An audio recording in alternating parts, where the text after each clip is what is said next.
Welcome to Superduo. This is the breakdown of Venom Let There Be Carnage. Spoiler alert. Let's get started. California, 1996, at the St. Estes Reform School, Cletus Kasady is talking to his girlfriend, Frances Barrison, through a wall. She is set to be transferred, which devastates them both. She describes her powers getting stronger, and she is worried she cannot control them. Frances is taken away by guards and placed into a truck while Cletus yells for her in vain. In the truck, Frances utilizes her powers against a guard, Mulligan. Her screams produce a supersonic force that incapacitates those around her, and she causes the truck to overturn, but Mulligan fires a shot at her face. Frances wakes up at the Ravencroft Institute, where she is tested by Dr. Pazzo. Jump to the present day at San Quentin prison, where Cletus is insisting that Eddie Brock come to interview him so he can get his story out to the public. Eddie gets called by Mulligan, who is now a detective. Venom wants to eat Mulligan because he's a jerk, but Eddie continues to rein in Venom's hunger for flesh. Eddie meets with Cletus, where he asks Eddie to print a haiku in the paper for him as a message to Frances. Before leaving, Venom tells Eddie to take a closer look into Cletus's cell. Back at the apartment, Venom memorizes the drawings and carvings on the walls in Cletus's cell, which he determines is a clue to where the bodies of his victims are buried. It leads them to a beach, which Eddie reports to the authorities, and sure enough, bodies are recovered from that area. This influences the judge and governor to reinstate capital punishment, so Cletus is officially sentenced to death. Venom hasn't been happy lately because Eddie has only been letting him eat live chickens and chocolate. They even have two pet chickens that Venom named Sunny and Cher, which he can't bring himself to eat. He thinks that they should be out there taking out bad guys as the lethal protector. They go to the bodega where Mrs. Chen works, now that she knows about Venom's existence, but she informs them that her chocolate shipment is late. While roaming across the city, the two spot a mugger attacking a woman, so Venom pops out to attempt to snack on the guy, but Eddie manages to talk him out of doing that, to the symbiote's dismay.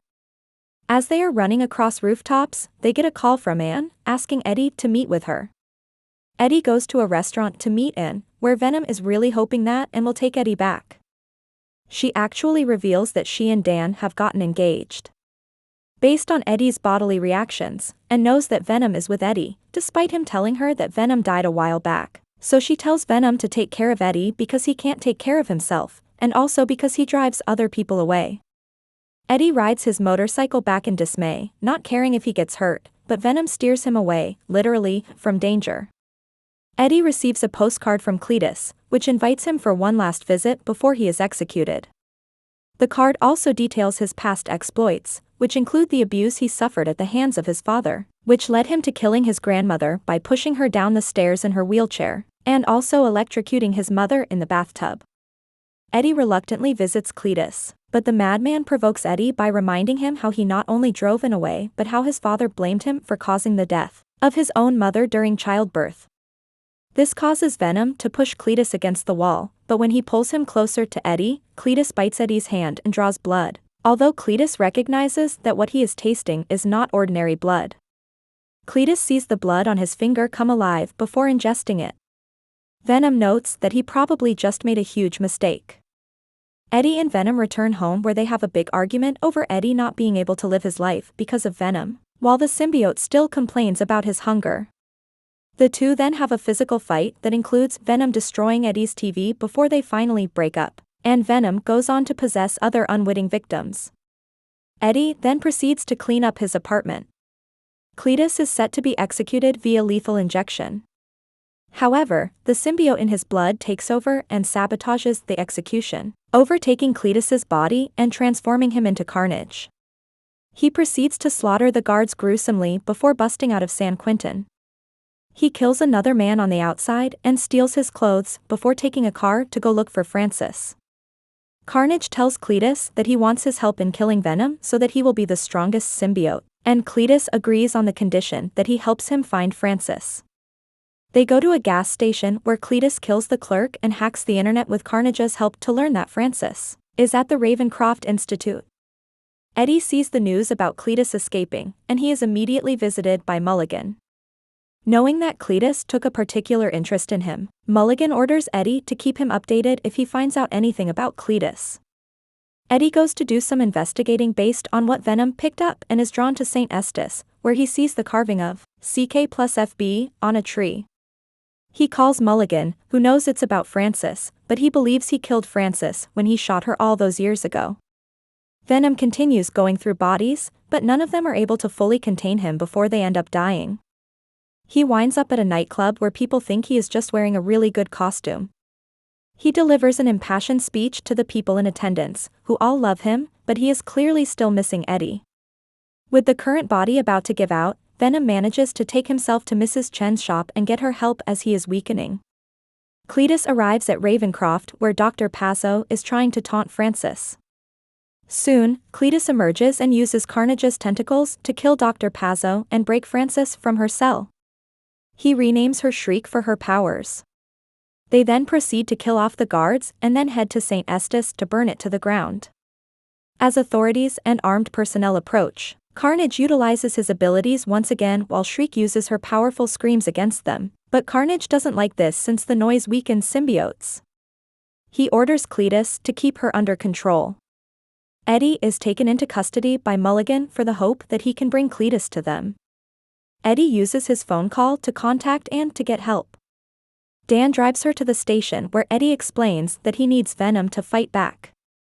Anne and Dan go to Mrs. Chen's shop, where Anne quickly realizes that Venom is using Mrs. Chen as a compatible host. Anne manages to convince Venom to go back with her. They return to the station where Anne, as she Venom once again, breaks Eddie out. Venom demands a sincere apology from him before returning to his body, and Eddie relents and apologizes to Venom for sending him out of his body. Venom then returns to Eddie. Cletus and Shriek plan to have a wedding with the three villains planning to kill their respective targets. Shriek wants Mulligan, Cletus wants Eddie, and Carnage wants Venom. They ambush Mulligan and capture him before going to Anne and Dan's apartment, where Shriek knocks Dan out and then goes to capture Anne, leaving a note behind for Dan to find. He calls Eddie to let him and Venom know that Anne is in danger, and that the villains want to meet at a cathedral. Eddie, Venom, and Dan arrive at the cathedral for the final showdown. Venom comes in but panics when he sees how big Carnage is. It takes Eddie promising him to allow Venom to eat anybody he wants. Thus begins the epic symbiote battle, with Venom fighting Carnage against his many powerful attacks. Shriek tries to help, but Carnage makes her stay out, despite Cletus's protests. Dan manages to hold Carnage down by throwing fire at him. Mulligan attempts to flee, but Shriek goes after him. She corners him and appears to knock him off a ledge with a chain wrapped around his neck. Carnage causes part of the ceiling to fall onto Venom, weakening him just as Carnage grabs Anne and makes his way to the roof to kill her. Venom feels that he and Eddie aren't strong enough to bring them down, but Dan points out that Cletus and Carnage aren't bonded the way Eddie and Venom are, since Carnage keeps trying to hold Cletus down as he fights Carnage's treatment of Shriek. This inspires Venom to rise up and fight back, and he stops Carnage from eating Anne and then saves her from falling. The bell rings and causes the symbiotes to weaken, leaving Eddie and Cletus to fight as men. Just as Carnage and Shriek have them cornered, Venom knocks Shriek off a ledge and sends her plummeting to her demise, causing her screams to bring Venom and Carnage down, and she is crushed by a bell. Eddie and Cletus fall, but while Venom manages to use Anne and Dan to catch Eddie, Cletus and Carnage are separated. Carnage tries crawling back to Cletus, but Venom stops him and devours him first. He grabs Cletus and chomps Cletus's head off. Eddie and Venom part ways with Anne and Dan before the police arrive. Meanwhile, Mulligan appears to still be alive, and his eyes glow blue just like Shriek's. Later on, Eddie decides to retreat to a tropical island, which Venom appreciates. During the end credits, Venom tells Eddie that there are other corners of the multiverse that symbiotes can see. Just as Venom tries to demonstrate, a burst of energy seems to teleport them to a new location. On the TV, Eddie and Venom see a news report from J. Jonah Jameson about Spider-Man, Tom Holland, following the events of Far From Home. Venom growls and licks Spidey's image on the screen, and the movie ends here. Hope you guys liked the video. If yes, then do check out other videos on our channel. Also, don't forget to subscribe and hit the like button. See you guys in the next video.